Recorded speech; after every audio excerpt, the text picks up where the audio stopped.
This video has one mission: to turn your current settings into professional settings. Now let me tell you one thing to start out. I'm not trying to get you to change all your settings, but simply making some small tweaks could help you out a lot. The first thing I want to mention is, guys, I am a keyboard and mouse player, so I'm not going to have the best advice for controller settings. My advice to you would be copy somebody like Rody's settings. He's done a lot of research, or just copying a pro player's settings. With that being said, timestamps are down below. We're going to be starting out with how to get the perfect sensitivity. Sensitivity on keyboard and mouse all depends on the amount of mouse space you have. If you have a super small amount of mouse pad space, you're going to want to have a higher sensitivity, obviously. Otherwise, you're going to be running out of mouse pad space all the time. But in my opinion, the lower your sensitivity, the more accurate you can become. It's not going to be instant. You're not going to switch your sensitivity lower and immediately be hitting more shots, but long term, it's going to help you out. I promise you I won't babble on for too long, but something you need to know is sensitivity is not just reliant on your in-game sensitivity. You also need to know your mouse DPI to get a perfect sense. The reason is, let's say you're on 800 DPI. If you go up to 1600 DPI without changing your in-game sensitivity, that's going to double your sense. More DPI means faster sensitivity, so you need to calculate that in your in-game sense. So first off, here's my sensitivity. It is 3.7 X and Y 1600 DPI. I think this is a great sensitivity, especially if you have a good amount of mouse pad space. Which leads me to one of the most important things to finding your sensitivity. Go into a creative match. If you move your mouse from one side of your mouse pad to the other side, you should be able to do 1 to 2 circles. But make sure when you're doing this, you're only moving your mouse in the amount of mouse pad space that is comfortable to use. For example, at a certain point on your mouse pad, your arm might be bending in a weird way, and you shouldn't include that in this test because you're not going to end up using that mouse pad space. You know what I'm saying? For me, I move about 1 full circle and an extra quarter when I move my mouse from one side to the other. I think if you aim for about 1.5 circles, that's the perfect number. And then from there, you can do micro adjustments to your sensitivity and find the perfect sense. For targeting and scope sense, if you have a really high sensitivity, you should lower those values. If you have a really low sensitivity, you can raise them. Mine are right around 50%. To get used to your new sensitivity, do a lot of free building and a lot of aim training. Let's go on to keybinds. I'm going to be giving you good advice for improving your own keybinds. The goal here is for you to be able to make a little bit of adjustments to improve your settings. I don't want you to have to switch every single setting. This is how it's going to work. I am going to tell you the most important keybinds, and these should be as close to your movement keys as possible. Or if you put these keybinds on your mouse, they should be in really easy places to reach, like where your thumb rests on your side mouse buttons. So these are the tier 1 keybinds that are most important: your building binds, your edit bind, your shotgun bind, and your reset bind when you're like resetting your builds. For keyboard and mouse players, your reset button should be your scroll wheel. The way you do this is you set scroll wheel down to reset and scroll wheel down to edit. That'll be your second edit bind. I personally think it's really important to also have a second reset bind. Mine is the right mouse button. This is for when you want to reset your edit without confirming it right away. This is useful for when you want to do stuff like cone flipping. See how when I cone flip, I reset the edit without confirming the edit so that I can do the cone flip right after. That's why it's good to have an extra reset bind. One of the most important thing with these tier 1 keybinds, the build, edit, shotgun, and reset, is you don't want to overload one finger. You don't want to have all these things on your index finger, or else you're not going to be able to keep up with people that have it spread out. So maybe put 2 or 3 on your index because that's your strongest finger, and then spread the other ones to your ring finger, your pinky, your thumb on your mouse hand, and stuff like that. Moving on to the tier 2 keybinds. This includes your spray weapon, your crouch bind, sprint, pickaxe, inventory, place marker, like if you're pinging an enemy, and your use bind. These should be the binds that you prioritize next. You know, they should be fairly close and easy to press, but they come after those build and edit binds. One thing that I'll say about these binds is for the use bind, I think everybody should have this on your scroll wheel as well. So if scroll wheel down is your edit reset, then scroll wheel up should be one of your use binds. That way, when you're opening a chest, you can just spam scroll wheel up and you should get more of the loot than the enemy if they don't have this. The tier 3 binds, and this first one might fall into tier 2, rotating builds. If you like to rotate your ramps and slide down when you're on high ground, then probably keep your rotate builds somewhere close. But the other ones include stuff like maps, your other weapons, like heals. Those aren't usually a huge priority to press super quickly, but they should still be reachable. And the rest of your settings like emotes and stuff like that, don't put that anywhere anywhere important. It's not a priority. So go through this list, and if you have any of the tier 1 keybinds not close to your movement keys, fix that. Try to lightly rearrange your binds to be a bit more optimal if you watch this video, and it'll help you in the long run. This is how I go about any game when I'm making my settings. I think about which settings are the most important, and then I start arranging them from how close they are to my movement keys. So yeah, hopefully that helps you guys out. Next up, I want to give you some advice on how to master these new settings if you're switching. The main way is just free build, you know? You free build around, it gets you used to new build binds, edit binds, but I don't think this is the best way to do it. That's how most people think to do it, but the best ways, in my opinion, are first off, free build with bots. This is in my Jivan practice map, and the reason I recommend this, because it'll help you get stuff down like weapon swapping, getting used to pulling out the shotgun if you switch that bind. You can practice swapping to your AR as well, and it'll get you to start thinking about peek shots and piece control. Lastly, this is really good because there is a slow mode option, so you can start on slow to get that rhythm down with these new binds, and then switch to normal, and then try to go to fast. That's the first piece of advice, and there's a lot of other things in this practice map that you can use as well. My second piece of advice could be just running through my piece control map. There's a lot of drills that are a variety of practice, and this will help with those same things. Thirdly is just creative PvP maps, whether it's 1v1s, zone wars, whatever it is. Getting fighting practice in creative is key at first. I am telling you right now, do not go into ranked mode or anything for a while. You're just going to get frustrated and end up wanting to switch back to your old binds. You need to stick it out in creative because that'll give you some fast-paced practice. You won't feel as upset if you die because, you know, you just respawn. Stick in creative for a few weeks, I'd even say. You can play the tourneys if you want to play the tourneys, and you can play ranked if you want to play ranked. I'm just saying, I personally would be just chilling in creative.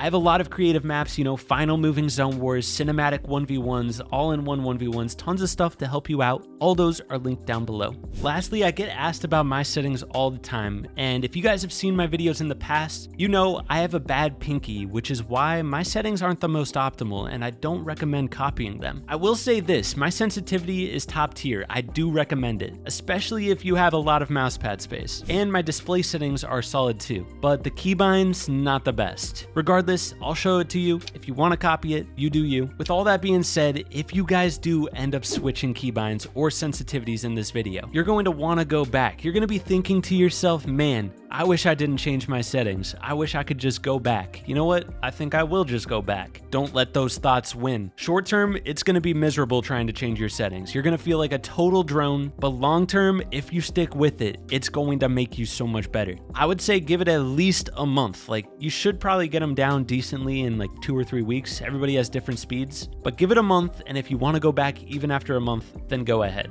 That's all for this video. More content on the way, so stay tuned and I'll catch you in the next one. Peace.